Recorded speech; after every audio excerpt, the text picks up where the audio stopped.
Welcome to GAASP. That's Growing and Aging Sex Positive. Get ready to grow with us as we discuss all things sex and sexuality related. I'm Nina. And I'm Cari. Today we're reading from Adrienne Marie Brown's book, Pleasure Activism, The Politics of Feeling Good. How can that help us live through times of uncertainty and threat?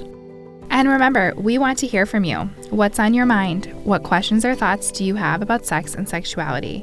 We'll share questions and replies in a future episode. Write to us at GAASPPod@gmail.com. That's GAASPpod@gmail.com. First, we want to thank our sponsor, Oak Park Our Whole Lives. Oak Park OWL has classes for kids in 1st, 5th, and 8th grade in the Greater West Side of Chicagoland area. Classes start in September and January each year. For more information, please go to their website at www.opowl.org.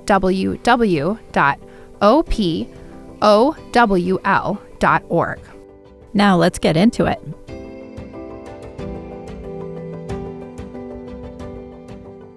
So what are we talking about today? We are talking about this great book called Pleasure Activism, The Politics of Feeling Good. I'm in based exclusively on the title. I know, right? So it's a great book for this moment because she develops an approach to activism that is rooted in pleasure, specifically sexual pleasure. I love it. And so she's drawing on the purposefulness and the energy of joy and pleasure that can move and sustain the activist position, right? As opposed to reacting in fear or in anger or something like that. So it's really a great book for our political moment in some ways. This time has felt like an emergency. Yep. Let's talk about that political moment. So ultimately, right, a reactive moment. The federal government and along with many state legislatures has been attacking in a number of ways, policies, executive orders, and so on, attacking values that we hold dear. Yes. And we, meaning us as sex educators. Sex education and sex positivity in general. Yep. Yeah. We've got this language of gender ideology that gets thrown at us, which is just insulting in a free society, right? We have deeply held values, right, that include the value that differences in gender identity and sexual orientation are simply part of the natural variation of human existence. Yeah. And to call it gender ideology is a way of saying we don't need to engage with the reality of fellow citizens who disagree. Yeah, and there's an element of degradation and this idea that we're typically targeting in this political moment. When I hear discussions of gender ideology, the word ideology is sort of degrading to trans people, people who don't fit the gender binary, and challenging their existence. And trans people are here. People who don't fit in the gender binary are here. They exist. They're real, regardless of what your beliefs are. It's insulting. It's dehumanizing. It's minimizing. Yes. We have attacks on schools that the gender policies need to be changed, that teachers are required to not say certain words or not, respect the children that they're working with. So there are just on a number of fronts, right? And we definitely see signs that there's a desire for even more restrictive policies to come.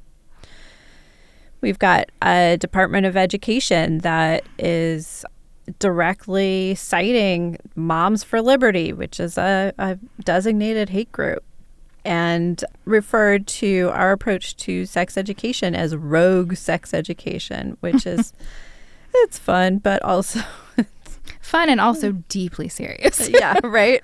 It's the only thing to do is laugh sometimes. Yes. Yeah. And it's so disappointing to me as a citizen that we're in this place. Yeah. Right? As a sex positive person, it's so important to me that we all have bodies, we all have access to pleasure. And I want that for everyone. Yeah. Right? Regardless of other differences in belief. Yeah, it feels like a human right. Yes. But here we are. We have to... so it's really sad that it seems to be part of this partisan divide. But I didn't get a choice about that, so here we are. And here we are. So I guess I'd like to hear more about the book and dive into what some of her ideas are. Great. Okay, so to keep going on, because there's a lot, this is a really rich experience, and I really recommend people spend time with this book. As Cari and maybe our listeners know as well, but just to recap, I'm reading this book from the framework of my own experience. I already said I'm a cis white straight lady. But also specifically, I have a lot of training in a particular tradition. I have a PhD in philosophy, political philosophy, and not only that, but analytic political philosophy. Yeah. So I'm coming to this from a very particular point of view and a very particular sense of way of reading texts, which... I have conflicted feelings about this, as Cari. I do. I appreciate my training, and also, is it warping? Yeah, maybe. Maybe it certainly has me looking at things from a particular lens. So something that I want to spend a little bit of time talking about the format of the book. It's so interesting to me the way that it is structured. So even on the cover of the book, it says it is written and gathered by Adrienne Marie Brown. Yeah.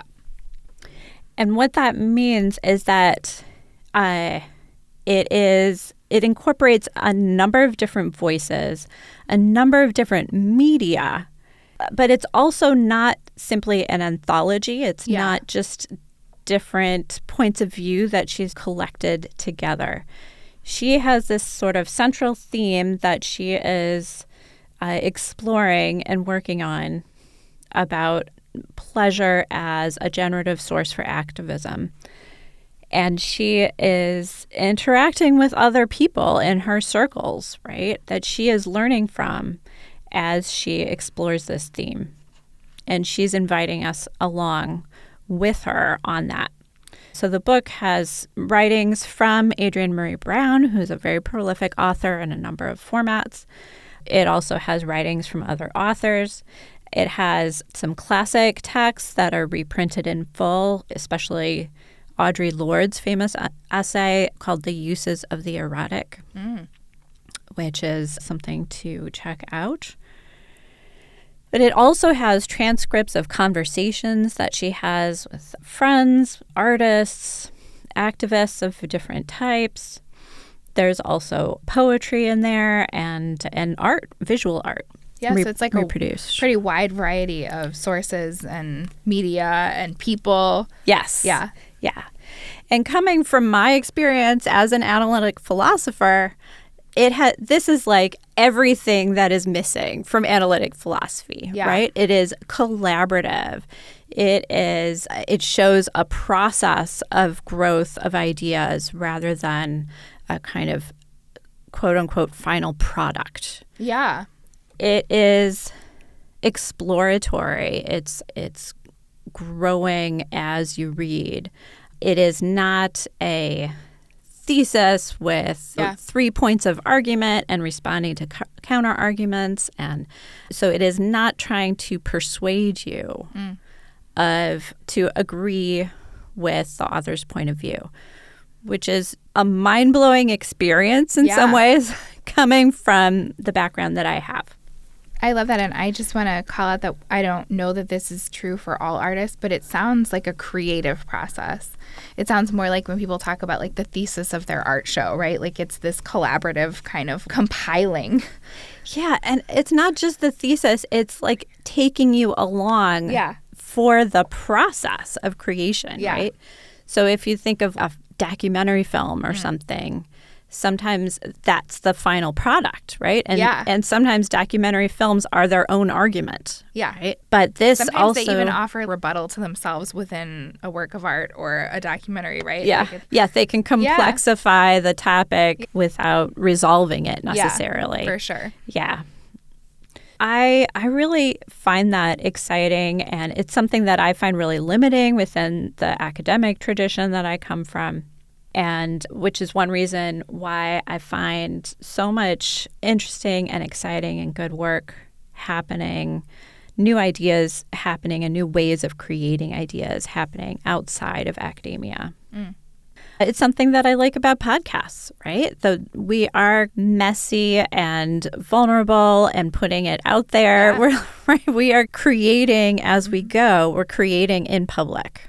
Yeah, I know I said this before, like when we started on this creative journey, but there's something a little bit more personal. I would never put my personal opinion directly in anything academic, right? Like that's actually a no, right? It is. Although in philosophy, we do encourage, professors typically encourage the use of I statements in philosophy papers. Cool. I didn't realize that. I know like I'm not an academic, but like in any higher ed I've ever done in any formal education, there's actually like informal writing, you're discouraged from ever first personing anything. Yeah, definitely. And even if it is your own opinion, you wrap it up in a whole lot of other people's opinions.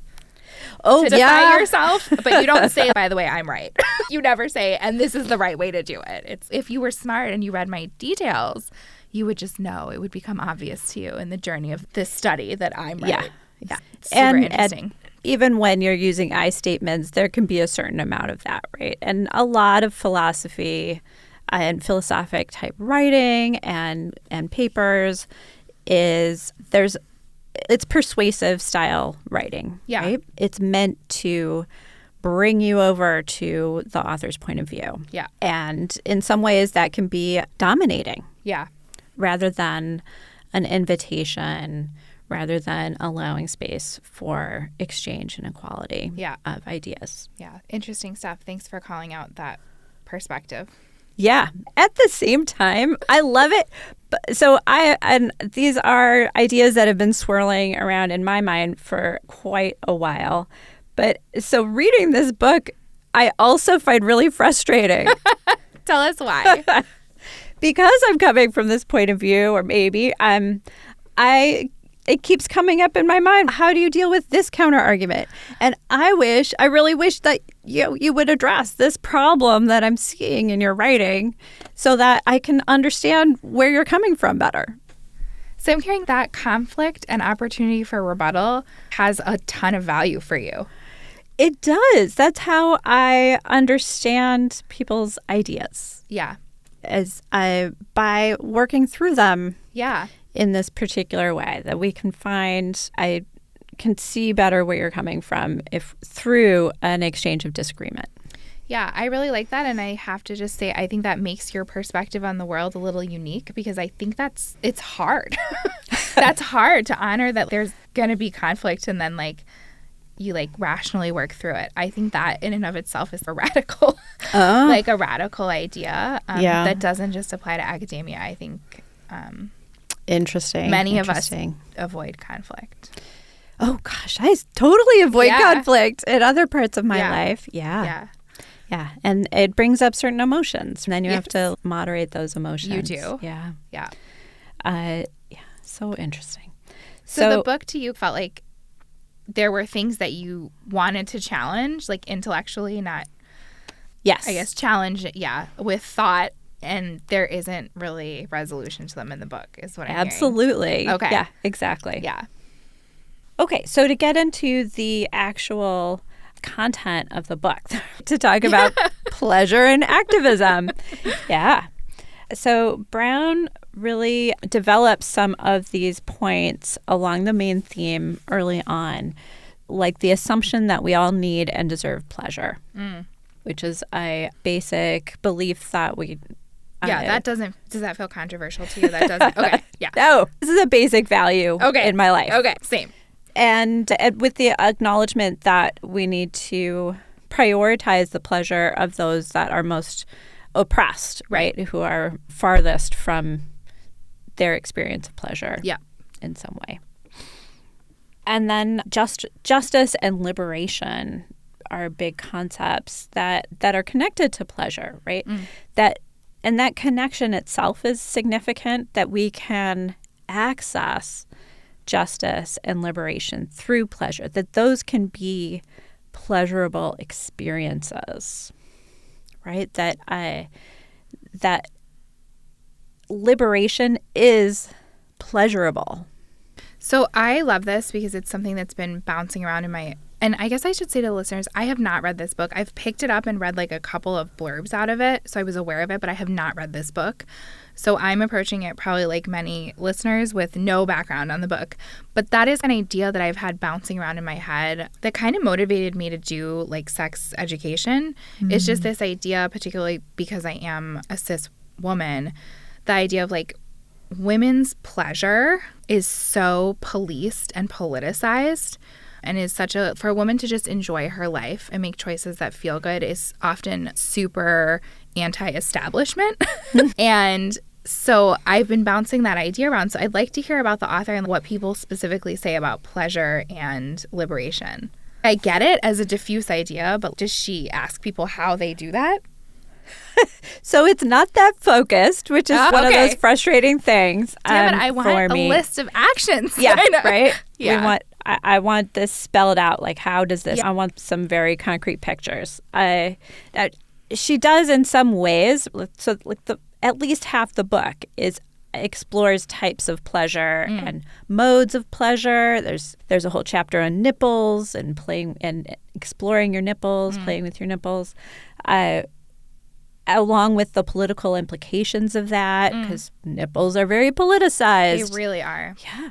But it doesn't necessarily spell out, okay, so how does this connect to liberation, or is this more liberated?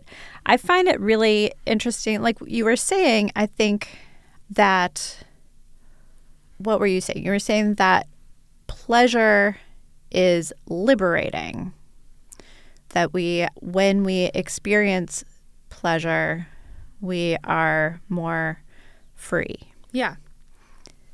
And I think it goes the other way as well.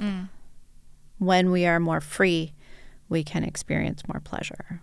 Yeah, and I just, in my own life, I think that's usually the order of, I would say that's usually the order of how this has become an idea for me, is just you don't recognize...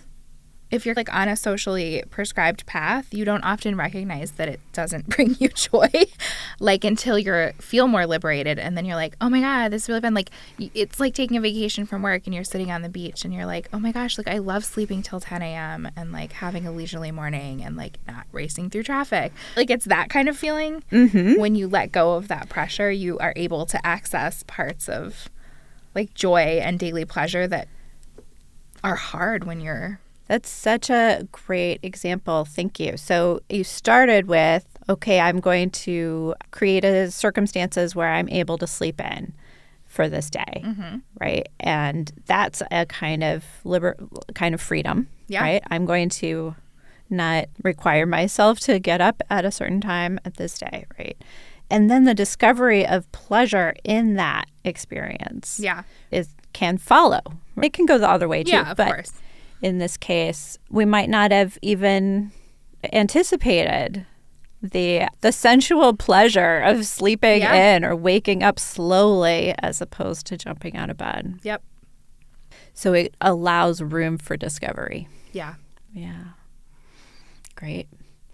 And so this is related to another point that she's making, that when we tap into people's potential goodness, that creates space for, or is going to promote, a movement towards justice for all, specifically when we resist messages of scarcity. Right? So there's this sort of scarcity, abundance, tension that comes up elsewhere, like in economic theories, that I think she's referencing. If we approach our life as one of abundance, it becomes much easier to move towards justice for all. And there's all kinds of political theories around that, right? Like when we feel like, when the society or the majority of us feel like we don't have enough, right? Then there's a tendency from that to want to protect what we have, and a less generosity in making room for others. Yeah, I think scarcity is like, when I think about a scarcity mindset, puts everyone in direct competition with one another, and it's like the opposite of building community. If I don't feel like there's enough to go around, I'm not likely to connect with others. Yeah. I'm saying sorry that I got to keep what I have. Yeah. I can't give anything away. And I don't just mean literal resources, but I think it's a mindset that I experience sometimes. There's not room for you to have your rights, maybe. If I don't have mine. Yep. Yeah. I can't hold space for your perspective because I'm fighting to keep mine, is often how it comes up for me. Yeah. Oh, that's big. Yeah. So there's this other point that I really love and have been trying to live into or explore, this idea of satisfiability. So I read that in your notes and I was like, I want to know about that. Oh, yeah. Yeah. Very, very rooted in sexual pleasure, right? The idea of the orgasmic satisfaction. Yeah. I think what's really significant about that is just a sense of like deeply satisfied all the way down to your toes, right? Like when you know it. It's super funny, a little bit of a tangent, but I'll just throw it out because you talked about the Brown kind of talking about pleasure and activism as like a life-giving force. In a lot of South American literature, I think it's in some Isabel Allende books, they'll talk about a woman who's pregnant as being satisfied. She was a satisfied woman. You could see her satisfaction, verbiage like that. So it's very interesting. Oh, yeah. There are these associations between erotic pleasure and creation, life-giving, and pregnancy, right? Yeah. Like literal pregnancy is right. Yeah. That is it's a complex set of associations, and I think a complex metaphor, but maybe it's something to explore more some other time.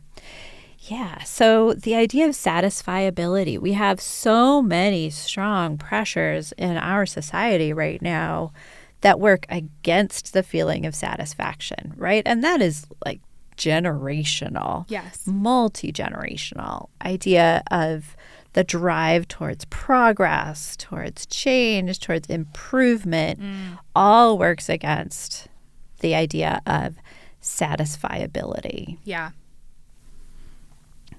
Like you can't even be satisfied in a moment until you're setting that goal for the next thing. Yes, even to take a moment and say, look at how wonderful this moment is. Yeah. So reaching towards feeling satisfied, reaching towards feeling that I have enough, that this moment is good and this moment doesn't need anything else.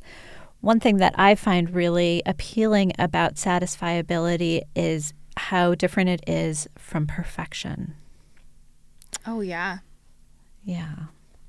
I find perfection to be a really troubling concept and really destructive in some ways, or problematic, painful, causing of a lot of pain. Yeah, both personally and I, as a recovering perfectionist, both personally, it's very crippling. Yeah. And then also I do want to honor that if you are a critical theory kind of person, like perfectionism in one right way, one way too. Yeah. That is like a tenet of white supremacy thinking, is this idea that anything below perfection is unacceptable.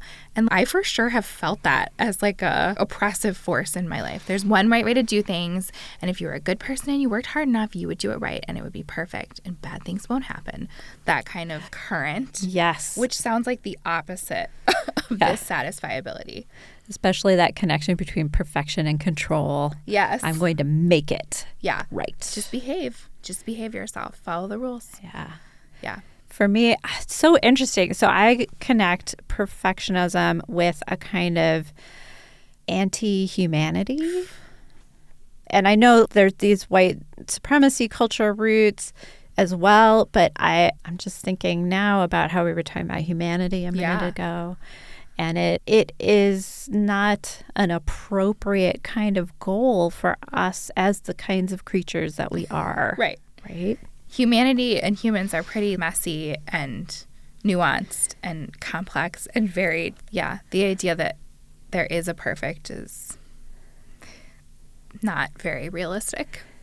It's not realistic, and it's anyways. It's a whole that's a big rabbit hole. So satisfiability as a kind of resistance of this constant need for progress, and the sexual metaphor as a way of illustrating that satisfiability.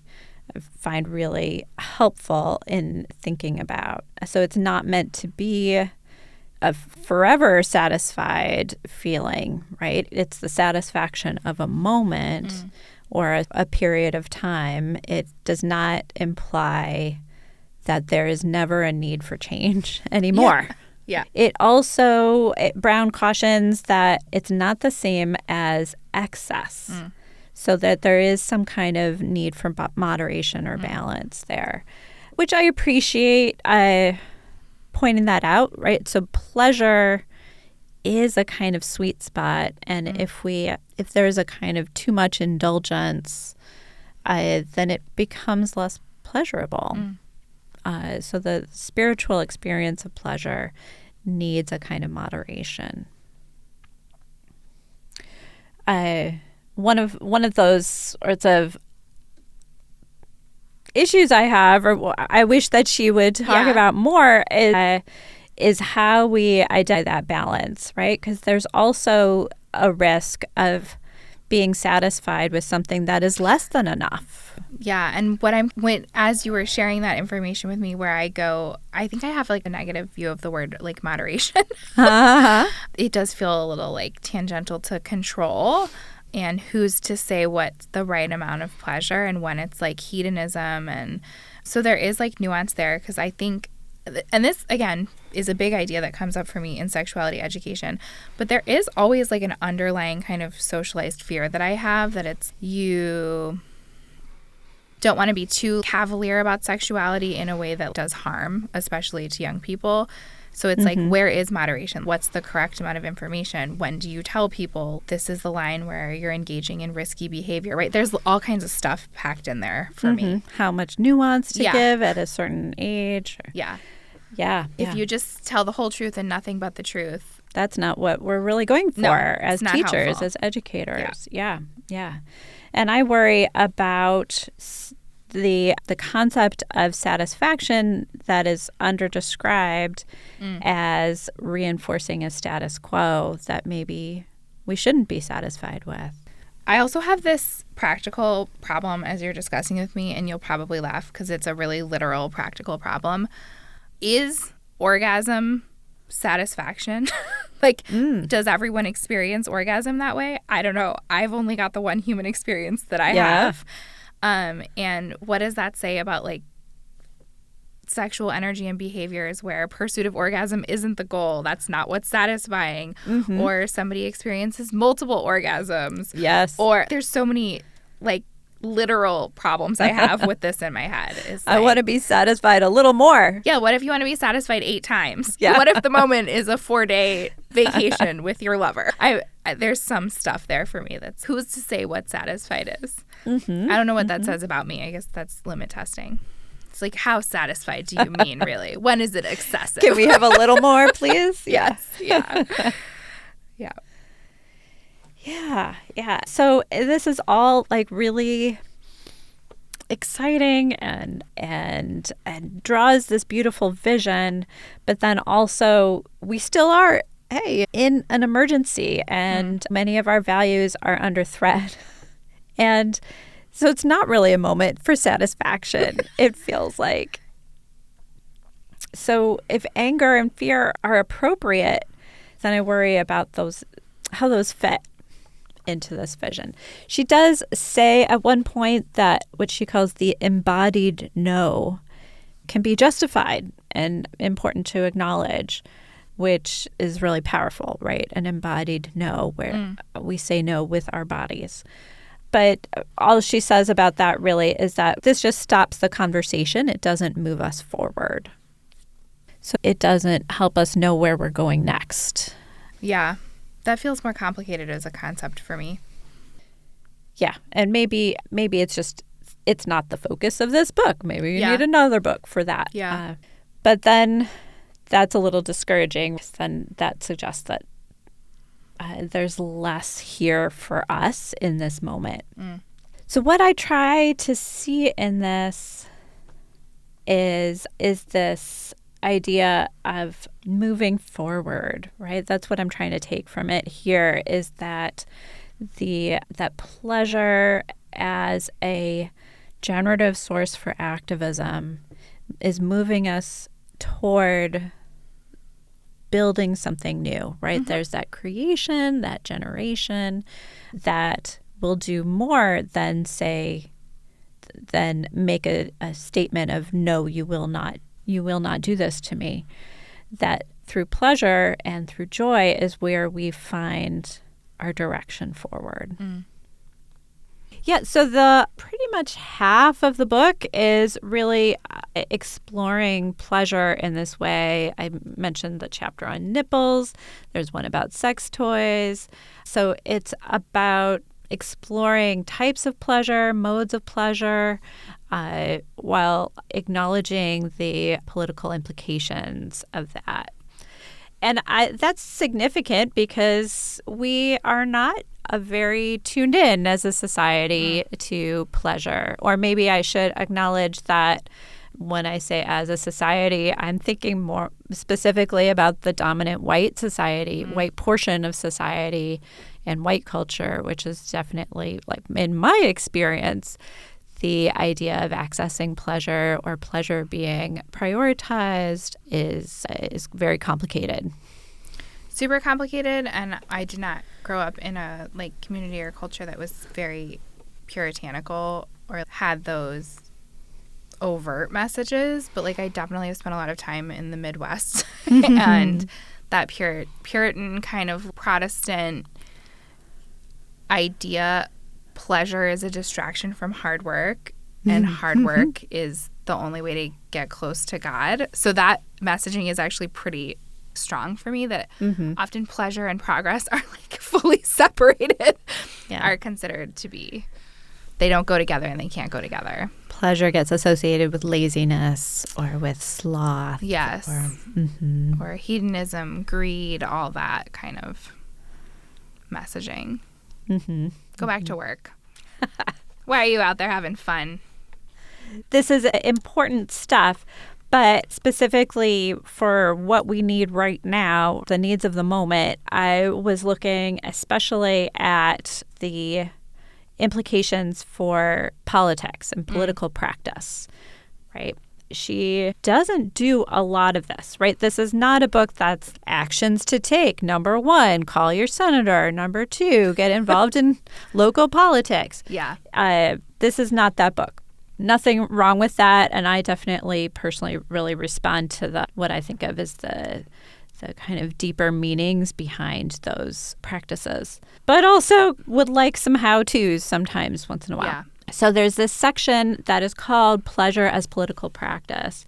And she says, one of my theories is that right now, movements are spaces that people rarely want to enter or stay around because the tone is so serious, so dire, that people are just like, I am already so fucking hopeless, and you look burnt out and tired. Why would I come and spend time there in that movement space? Definitely feeling that hard right now. A lot of people are feeling just tired, just needing to protect their own equilibrium. And there is value, no doubt, in protecting your equilibrium.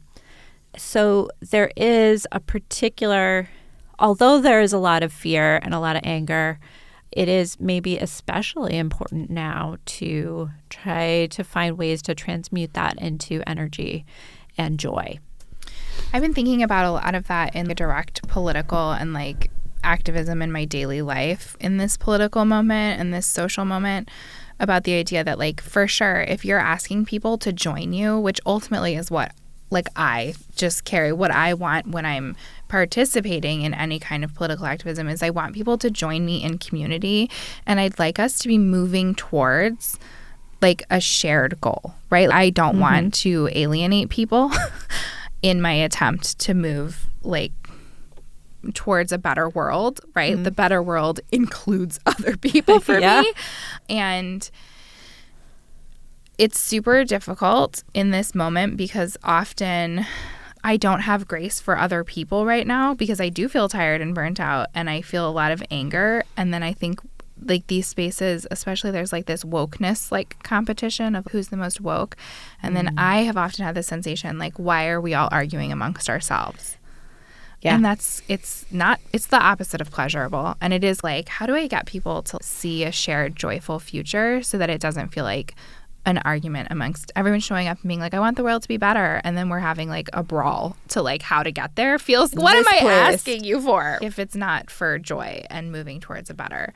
That is not community building. It's not community building, but also you can't go the other way and say that you're going to just allow harmful practice and rhetoric in your space because that's also super dangerous. But like, how do we bring joy and love to political activism? I don't know. Yeah. So this section, the way that it's structured is that she explores and engages with various figures who are doing that work in public, who are doing their own learning or their own sharing on these questions in public in some way. So Beyonce is an example of an artist who demonstrates excellence in her work as well as acknowledges her own learning and changing and her own growth. And so there's a wide range of artists here. There's some burlesque dancers. There are these performance artists called the Rocca Family. There's the author Sonia Renee Taylor, who wrote a book called The Body Is Not an Apology, which is maybe one that we could come back to some other time. Great book. Comedian, so the importance of humor in activist spaces. So I found really particularly inspiring here this piece from where she gives space for these performance artists who are called the Rocca Family, who are traveling performers. And in this chapter, this is a dialogue with a character they have created called Zizi. Zizi has something of a role of a celestial figure, someone who is enlightened, who has perspective.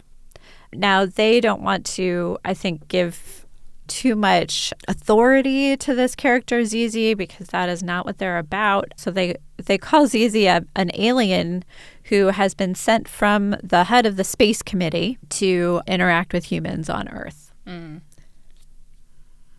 But the chapter actually takes the form of a dialogue between the Rocca family and the character Zizi.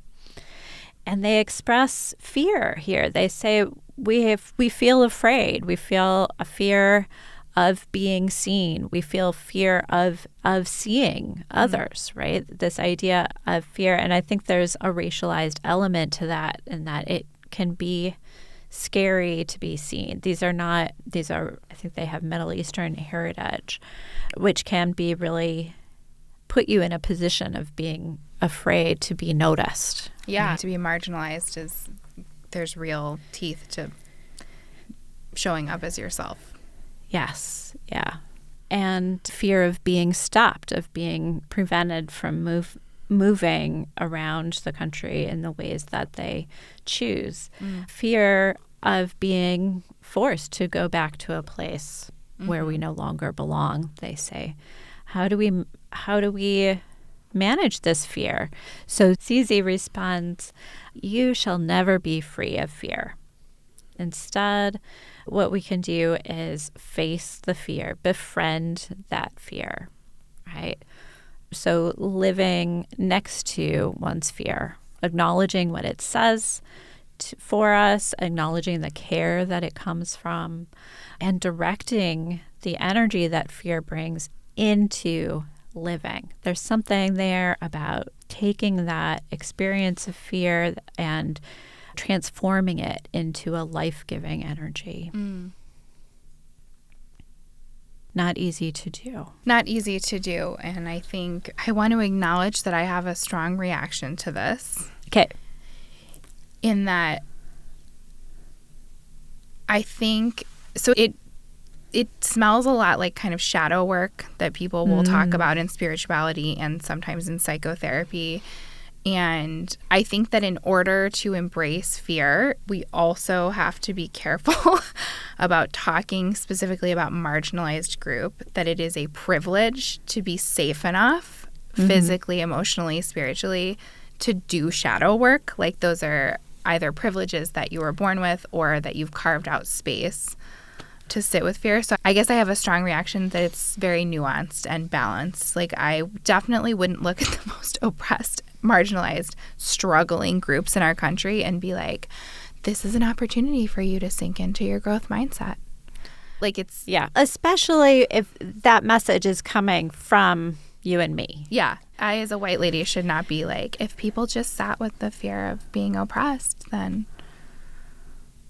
they would embody a more pleasurable life. That just, it could really be used to deepen oppression and marginalization if... You're expressing it as a kind of blame the victim worry. Yeah. And I think I always, and this is, you talk about your academic background, but this is what I bring to the table, my perception. I'm always looking to balance the like internal work that people need to do, myself and others, and then the external systems and circumstances that we can't control. And there's balance between them. Yeah. Unfortunately, in our society, not everyone can freely access sexual pleasure at all times, right? There's significant portions of our population that are not safe to do that. And yeah, I can't wrap this thought up with a neat bow because I don't have one. I'm still working through it. Is how do you honor individual accountability, autonomy? And this kind of sounds like there's a level of self-work. You're not bestowing pleasure onto other people. It's really focused on. And then I think there's these really scary external forces that fight against that. Yeah, it seems like there's a tension there built in. Maybe not. I'm going off of the snippets from the book that I'm hearing from you. And it really is not a lot longer than what I'm describing. But the context of where it's coming from, right? This is performance art, and it's not a context of a white person talking to some brown people, right? Yeah. This is a creation of these folks with Middle Eastern descent. So the voice of Zizi is also a creation of this performance art. And we will have a link to that in the show notes, by the way, their website. So to me, that is a different context. Now, when the fact of me relating that in a podcast context right now, it sounds like I am taking on that role, and maybe there's no way for me to transcend that. Yeah, so I'm trying to approach this from a place of learning from folks who have and continue to experience oppression and liberation in ways that I have not. Yeah. And it seems even more powerful coming from that position to me. Yeah, I think inherently it feels more powerful coming from somebody who's identifying as marginalized. Yeah. Yeah. Who's living on the road, whose day-to-day experience includes a fear of being seen, a very real fear of stopping for gas and someone looking at you the wrong way, and maybe that interaction can turn dangerous really quickly. Yeah. If there's a real fear there, and how does someone who's living in that manage that fear? So this ZZ role is forming a response to that that we can all learn from, I guess is what I want to, where I want to go with that. Yeah. And so what I like about this is that it is acknowledging, it's almost like a counter argument and response, right? Yeah. In a very broad, attenuated way. There's an element of that happening here. So it's acknowledging the fear. They also talk about shame. Shame they respond to differently from fear. Shame, they say, so that's another related experience or feeling that one might have. Shame about our bodies, shame about our actions, living in the world, and shame, the message from ZZ, the alien who was sent by the Space Committee, is that this is a feeling to be overcome, right? That when we can move beyond shame, then beauty can be revealed. That there's an opportunity for beauty here that we maybe even wouldn't find without that initial experience of shame. Looking for the sense of being in the moment, awareness of the moment, holding that pain and beauty together at the same time. Those might be partial maps or directions to think about in experiencing our own lives, our own maybe fear and shame that we might have in response to this moment of feeling under threat. And then what I'm seeing in the book as a whole, more broadly, is to go from there to experience or transform those feelings into a kind of life-giving energy, moving us towards building a better future. Yeah. It's big stuff. Yeah. It's big, broad ideas. So it's good stuff. Yes. Yeah. Big, broad ideas. Yeah. And just to go back to the conversation earlier about format, what we do not get from this book is an extended, persuasive argument for a particular specific point of view. What we get instead is a kind of invitation to spend time swimming around with a lot of different related ideas, metaphors, visions, and to interact and relate with those visions. And while I find that frustrating in some ways, there are certainly, at the same time, there are plenty of books that are sustained arguments for a very singular point of view. Yeah. And how much added value does each of those books provide? I'm not sure that they provide a lot. And maybe this is a more a way of generating more growth and more ideas than a more focused argument would be. Yeah. It's also, there is probably space in the world for both styles and formats, right? Yes. They serve very different, very important purposes. Yeah. There's so many of us, so many ways of thinking, so many sources for new ideas. Yeah. Although I love the idea of one book just solving all of the world's problems. That would be amazing. just one body of work that's going to save us all.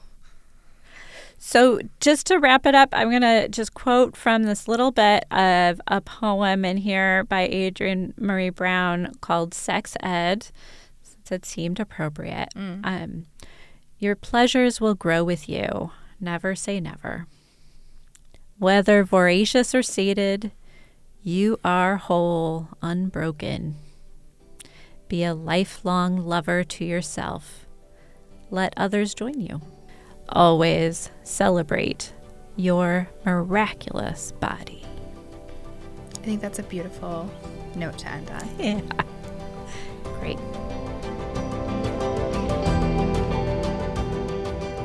Thanks for spending time with us today. Don't forget, we would like to hear from you. What do you think of today's episode? What questions or thoughts do you have about sex and sexuality? We will share some questions and replies in a future episode. Write to us at GAASPpod@gmail.com. That's GAASPpod@gmail.com. GAASP is a joint venture between Dancing Elm Consulting and Cari Hypes. That's right.